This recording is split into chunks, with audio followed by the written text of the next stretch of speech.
Здравейте хора, аз съм Иво, заедно с моите приятели от CIO Studio. Днес спираме тук хората във Варна, за да ги питаме какво знаят за красотата и процедурите. Здравейте, момичета!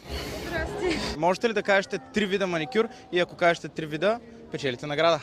Ами, френски, Френски, само един цвят, примерно. Може да има кодешко око.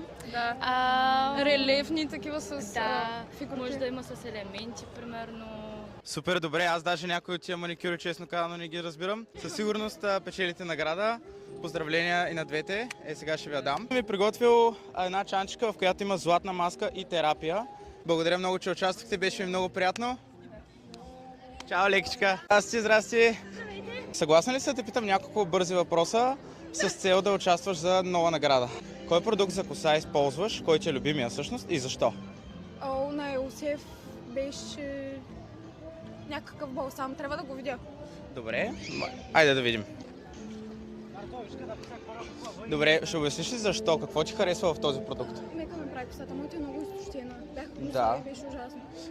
Разбирам. Добре, в случай, че ми отговори на този въпрос, сме ти подготвили една награда. Заповядай, това е златна маска, това е за теб. Подарък от CIO Studio. Също така вътре има и ваучер за 30% отстъпка.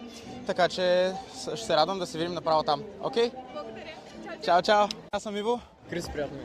Роман. Приятно ми, момчета. Ще ви задам един лесен въпрос, който от вас познае, ще спечели специална награда от CIO Studio. Въпросът ми е за един месец, колко смятате, че пораства един косъм? В смисъл с колко сантиметра? 1, 2 или 3 сантиметра за един месец?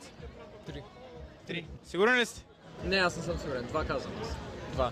Ами добре, за съжаление и двамата не успяхте да познаете отговора. Всъщност е 1 сантиметр за един месец. Ще спечелите по една утешителна награда, което е всъщност ваучер за 30% намаление. Така, момчета, заповядайте ваучерчето. Ето на теб, ето и на теб. Беше ми много приятно. Айде, момчета.